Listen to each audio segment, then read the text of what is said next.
Hello everybody, this is your boy the Almighty. I want to bring you a video for today. Today's video is based on the keys to victory. But before I begin, don't forget to comment, like, and share, subscribe to this video. Please smash those likes and comment.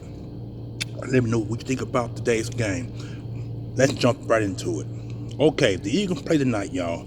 They play New York Giants at MetLife Stadium, which is the stadium owned by New York Jets and the Giants. But the Giants have the more successful wins than the New York Jets do in previous history. The Eagles' defense have been flawed lately, and so has the offense. But the offense has been banged up with injuries, starting with Landon Dickerson, who went to All-Pro guard. With one point with the highest paid offensive guard in the NFL, he's no longer that now. That brought him to another guy. I think Pernell Whitaker is the highest paid. Pernell Whitaker, whatever his name is, he's the highest paid guard now. Lane Dickerson is also banged up. Not like Lane Dickerson. I'm not like this. Lane Johnson is banged up as well. He been suffering from shoulder and neck injuries. And then we also had to worry about Cam Jerkins, who had back injury last year during the playoffs, played through it, had surgery, and now he seems to be suffering some withdrawals from that from that surgery that he had earlier in the year. We thought that was going to be healed by that time, but apparently not, because he is still paying through pain. And so, from what I've heard, Landon Dickerson will not be playing for the next 3 games, because he got 3 more games to play before their bye week. This is week 5 they're playing now. You know what I'm saying? And so, week 6, because they're 4-1. Week 6, this is week 6 now. And so, you got 2 more games to go. They more likely are going to rest Landon Dickerson the next 3 games, where he can get enough rest to play after the bye week. Lane Johnson more likely going to also not play in this game as well. So the Eagles can go be starting off the offensive line with 2 new different players. Fred Johnson, who everybody's familiar with, and the other guy, Brandon Tote, I think this is his name. I think he's going to be the other guy at the guard position. So the Eagles going to have a patch-up or a patchwork a patchwork offensive line, and that could be an issue with the protection scheme that Hurts is going to be called. Because like I said, many moons, when the play call comes from the offensive coordinator, when he gives the play, the offensive line has to base the protection based off the play that's given by the quarterback. That's how that goes.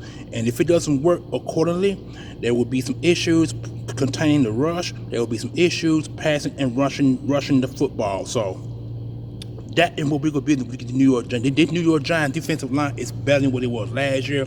They got another guy who they got in the first round, and they also got that boy from last year's trade. They got him. So this Giants defensive line is going to be pretty good, and we're going to have some issues early and often with this Giant D line, because they know where our weakness is at.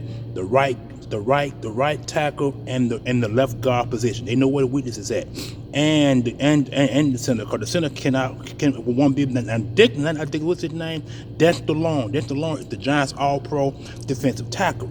He is a guy that gives fits to centers and guards, because they're going to have 2 guys to contain him.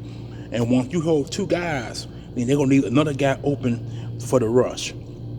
So that's going to be the issue with the Eagles right there. Can the Eagles put a containment on the Giants D-line? Now, Eagles offensive line, the Eagles defensive line. The Eagles have been having issues rushing the passer. I think the Eagles only got 5 or 6 sacks overall in the last 5 games, and it is not what we all expected, because we thought that Jordan Davis was going to be better than what he was. He only got 1 sack this year.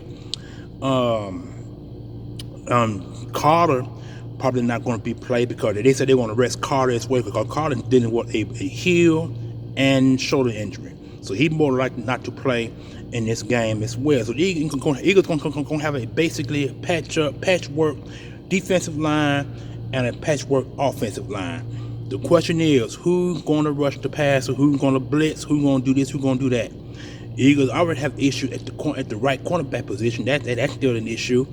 Teams are not throwing the ball much towards Quentin McHale's direction. They're not gonna do it because they know he has to be able to lock down your number one receiver or your number two coming out of the slot. Depending where he's at, he's gonna get locked down. That's what teams are not gonna throw the ball. They're gonna throw the ball on the right more than they will on the left. They might touch the middle of the field, but it depends on who gonna man the middle of the field for safety and linebacker position. So they're also saying that Nakobe Dean is going to play in this game, but I thought he wasn't going to. I thought he was going to rest him one more game before they play him. I thought that was going to be the case, but if he does play, his snaps he might not get no more than 20 or 30 snaps in this entire game because they want to see how much he can take, how much his body and how much his knee actually can take. That's what they want to see. So we'll see how that goes, but the key to victory is to contain their run because the Giants will try to run the football. But everybody know a defensive coordinator's number one title to contain the run. Can the Eagles contain the run? Because the last 4 or 5 teams been running the ball on the field. The Eagles have allowed 100-yard rusher. They haven't allowed one guy to go 100 yards, but they have allowed either quarterback or running back or 2 running backs or a fullback and a running back to go over 100 yards rushing. They have allowed that, you know what I'm saying, combined 100 yards rushing. So we'll see how that works. But the Eagles gonna have to contain the run. That's gonna be the key effect. We ain't got to worry about the number one wide receiver. I forgot the boy name. He came out of LSU. I can't think of him off the back, but y'all know who he is. He won't be playing this game as well, so that won't be much of an issue. So the Eagles should win this game, but a lot of people think they're going to be a blowout. I don't think so. It's going to be a close game. I expect it to be a 7-point close game. If the Eagles win the football game, it's going to be by 7 points or fewer. It's going to be a stretch and claw game like the last several games, like the last 4 or 5 games. Then it's going to be a stretch and claw type victory. This is what it's going to be like. As long as the Eagles beat the New York Giants, they get back on the winning track and then win the next 2 games before the bye week, the Eagles will have a lot of things to fix between the bye week going into the next half of the next 9 games. Because the next 9 games, 3 of those next 9 games gonna be crucial. So we'll see how that goes there. But this is your boy, the Almighty One. Don't forget to give me a like, smash. Don't forget to hit the post notification bell and let me know what you think. Oh yeah, one more thing. The offensive line gonna have to protect. They're gonna have to protect Hurts where he can scan the field, get the ball out in the hurry. Because if he can't scan the field, he's gonna get rushed, he's gonna get popped, he's gonna get hit, he's gonna get sacked. And same for Saquon Barkley. It will be many holes open where he can run because Dexter Lawrence can take on 2 tackles by himself, and it's a proven fact. That's why he's an all-pro. You know what I'm saying? So that could be key to victory for the offensive line to protect Hurts, where he can scan the field, get the ball out, or run the ball. Defense is going to contain the Giants' run because Giants going to try to run the ball on this team because they know like the last 4 or 5 teams, they know that they can run the football and they're going to try to run the football. So anyway, this is your boy. They're giving you the keys to victory. We all know the keys to victory on offense, defense, special teams. Coaching going to have to give the best plays called. Hurts going to have to scan the field with more accuracy and get the ball out. Because if he don't, he's going to get sacked. Because he got sacked 6 times last week against the Broncos. The same effect could happen again today. So this is your boy, y'all. Peace out. Please smash those likes.